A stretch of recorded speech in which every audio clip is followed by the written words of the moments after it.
Assalamualaikum warahmatullahi wabarakatuh. Selanjutnya adalah analisis dokumen. Kita ikuti template ini saja dulu. Apa yang dia minta kita turuti. Yang pertama silakan ditulis A untuk sub selanjutnya analisis dokumen. Di bawahnya ada main information about data, informasi utama tentang data. Saya sudah kasih keterangan diambil dari Biblioshiny, maka kita langsung ke Biblioshiny untuk mencari tabel 1 ini. Kita buka Biblioshiny-nya dari R, kemudian kita loading di sini, nanti akan keluar di browser seperti ini. Kalau sudah, langsung masuk ke data, kemudian load data, sini masuk ke import raw, kemudian database-nya kita ganti Scopus, choose file, kita cari RIS yang sudah kita simpan. Saya contohkan ini, open, kemudian jangan lupa di start.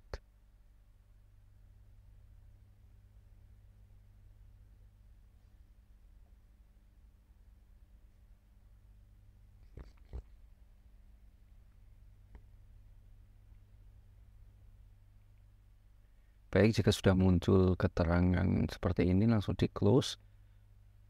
Kita fokus ke template-nya. Ketika template-nya minta tabel ini, maka kita cari tabel seperti ini. Caranya adalah di overview, kemudian main information. Langsung pergi ke tabel.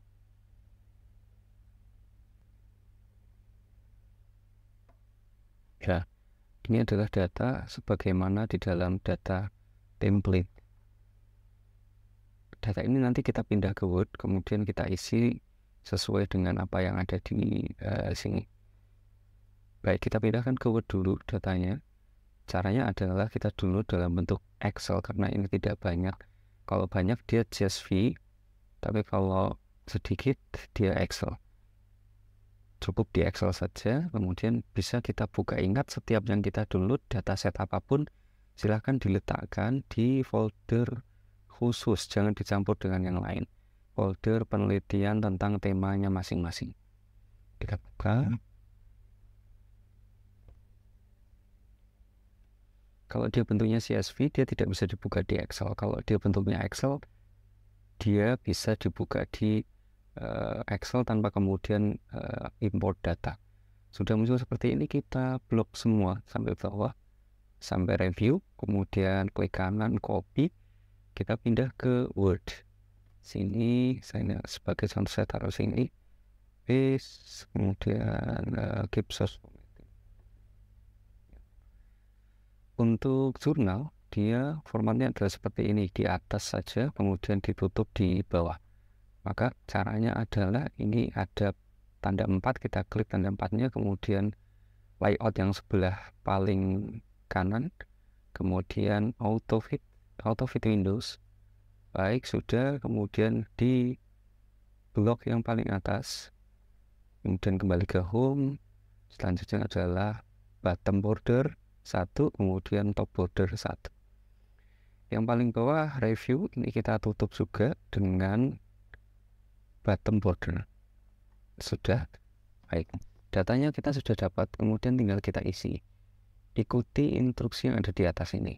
Tabel 1 memperlihatkan kepada kita gambaran tentang 502 dokumen. Nah, kita cari ini dokumennya di sini ada berapa? 663, tinggal dipindahkan saja di angka ini. Collected over sekian tahun. Dari mana sekian tahun ini? Dari sini. 2023 dikurangi 1979, nanti diisi sekian tahunnya. Included terdiri dari berapa author? Kita lihat saja authornya di sini ada berapa. Baik, ini ada authors, kemudian kita pindah angkanya ke sini. Single author, kita cari single author per dokumen ini berapa, kita tinggal pindahkan. Kemudian persentase international authorship collaboration. International authorship collaboration persentasenya 27,15, tinggal pindah. References-nya ada sekian, kita cari references di sini. References, oke, ini berapa angkanya, nanti tinggal dipindah ke atas. Kemudian average citation per document, rata-rata citasi per dokumen, kita cari average citation per dokumen. Nah, ini baik, tinggal pindahkan di kolom di paragraf yang atas. Informasi utama tentang data selesai kita kumpulkan. Kita masuk ke analisis selanjutnya. Dokumen berdasarkan tahun diambil dari Scopus. Kalau teman-teman masih ingat dulu, teman-teman ketika pergi ke Scopus, baik di sini saya contohkan search dulu ya, kita search. Kemudian di bawah ini ada save search. Baik, cari yang filter, yang sudah filter. Mesti kalau Scopus yang pernah dipakai, dia pernah ada simpanan seperti ini. Dulu sempat saya instruksikan untuk simpan yang filter, yang sudah kita filter. Nah, ini langsung ke resultnya, kita klik. Atau ketika teman-teman sudah mendownload analisis tahunan, penulis, dan lain sebagainya, itu silakan dibuka. Baik, kita pergi ke sini dulu, ke resultnya. Nanti tampilannya agak berbeda dari setiap laptop, mungkin tergantung koneksi juga. Nah, kalau di tampilan punya saya seperti ini, langsung ke cari analyze result. Ini ya, analyze result. Kita masuk. Yang pertama diminta oleh Word ini adalah dokumen berdasarkan tahun, diambil dari Scopus. Baik, berarti kita cari dokumen per year, dokumen berdasarkan tahun, dokumen by year. Nah, ini yang kita ambil. Dulu pernah teman-teman ekspor ini kan, mesti pernah yang di awal-awal, kecuali tidak masuk. Nah, ini kita ekspor. Kalau belum diekspor ulang nggak apa-apa, ekspor, kemudian ekspor as CSV. Kita ekspor. Ingat ini datanya CSV sehingga tidak bisa dibuka di Excel. Saya contohkan, ketika dia dibuka dia akan pecah. Nah, dia tidak akan terbaca seperti ini.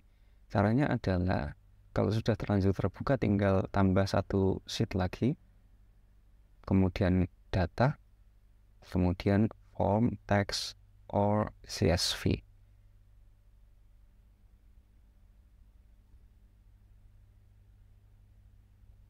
Kemudian kita cari dokumennya. Tadi ditaruh di mana dokumennya? Afiliasi, author, years. Analyze by year, kemudian import.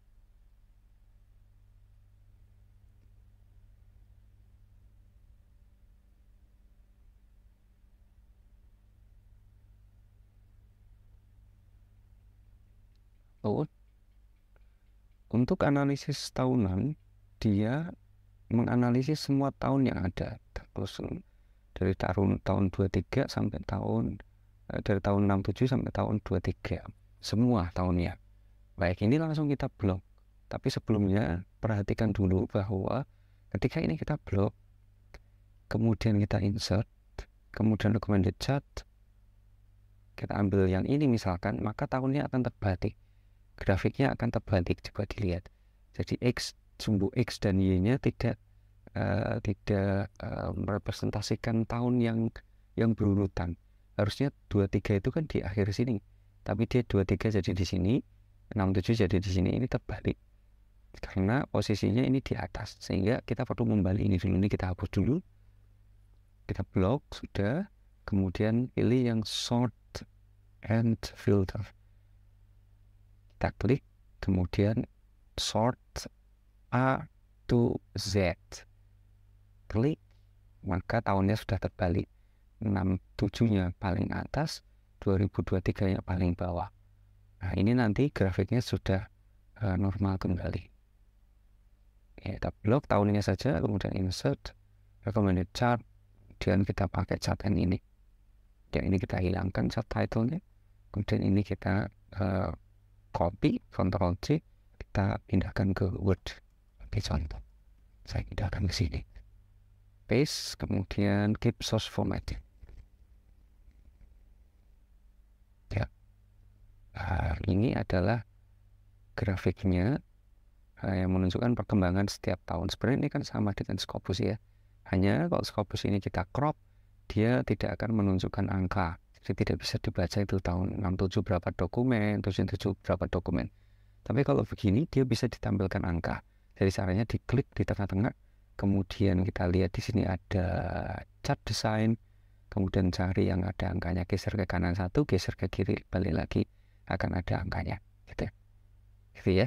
Boleh pilih yang ini misalkan untuk mempermudah, atau yang ini. Kalau dia angkanya terlalu sesak, berdempet-dempetan, maka klik di sini dulu.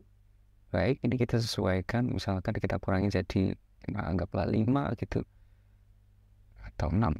Yang bawah juga kita sesuaikan jadi 6 ya. Kemudian angka-angkanya ini kita klik satu kali saja, kita sesuaikan juga jadi 6 ya. Dia tidak akan berdempet-dempetan. Nah, ini kemudian kita analisis dengan petunjuk ini. Gambar 2 misalkan, ini gambar 2 atau gambar X misalkan, menunjukkan bla bla bla. Mulai kita analisis. Bla bla bla itu adalah kita isi dengan perkembangan publikasi pada tema X, Y, Z misalkan, berdasarkan kan tahun. Nah, jelaskan sejak kapan dokumen awal muncul. Kita lihat tahunnya. Ini dokumen pertama muncul di tahun berapa? Tahun 67 kan. Nah, ada berapa? Ada 2 dokumen. Kasih tahu, dokumen pertama muncul pada tahun 67, sejumlah 2 dokumen. Rentan tahun berapa, publikasi stagnan itu maksudnya angkanya nggak naik banyak, itu bolak-balik di angka yang sama, di 2, 1, 2, 1, 2, 1, nah gitu.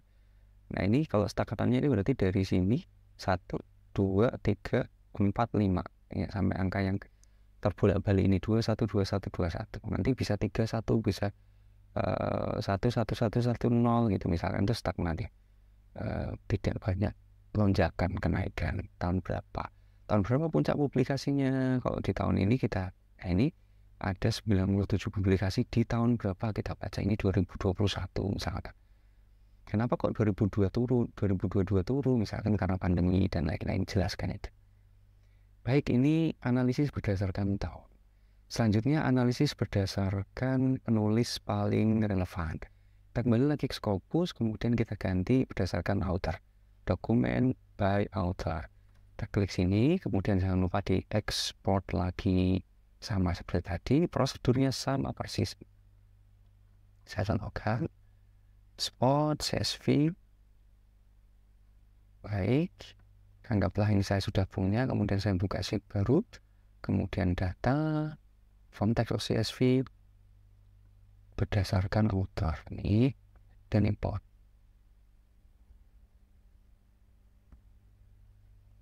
Load. Untuk analisis berdasarkan author ini tidak perlu dibalik, cukup ambil 10 author tertinggi, 1, 2, 3, 4, 5, 6, 7, 8, 9, 10. Misalnya sampai sini ya 10.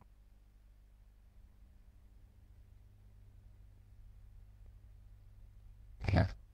Kemudian langsung saja insert recommended chart. Ambil ini misalkan sudah, kemudian kita copy, Ctrl C, dipindah ke sisi ini.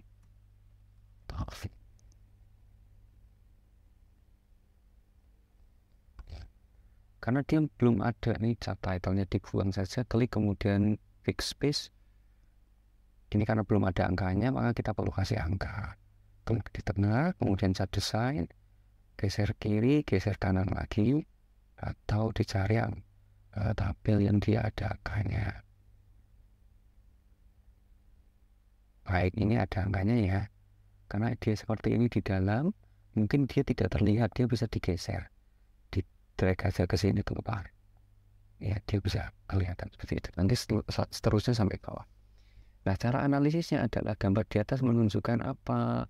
Kalau di sini tadi sama perkembangan publikasi pada tema berdasarkan apa, author. Mulai jelaskan. Di sini ada 10 author dengan penulisan paling banyak. Salvati adalah author pertama dengan dokumen sebanyak 17. Kemudian disusul Bayona dan Gil Alonso dengan dokumen yang sama, 4 dokumen pada posisi 2 dan 3 misalnya gitu. Jelaskan paling tidak 5 dari 10 ini paling tidak 5. Sudah selesai, kemudian nanti afiliasi juga sama, negara juga sama. Kalau untuk negara ini saya tambahkan, jelaskan berdasarkan klasterisasi benua. Misalkan gini, ini ada Malaysia, Indonesia, Pakistan, Saudi, kemudian ada Turki, Bahrain, Qatar. Berarti kan benua paling banyak menulis tentang tema ini adalah negara-negara dari benua Asia. Maka jelaskan bahwa tema ini paling banyak ditulis oleh negara-negara dari benua Asia, sehingga tren penulisan tema ini marak di negara-negara Asia gitu. Nanti silahkan ditambahi analisis kenapa kok maraknya di Asia, tidak di Eropa, tidak di benua yang lain, misalkan bisa ditambahi analisisnya gitu. Kemudian ini berdasarkan sumber source nanti bisa dianalisis juga secara mandiri. Begitu seterusnya sampai analisis dokumen terselesaikan. Terima kasih, selamat mengerjakan.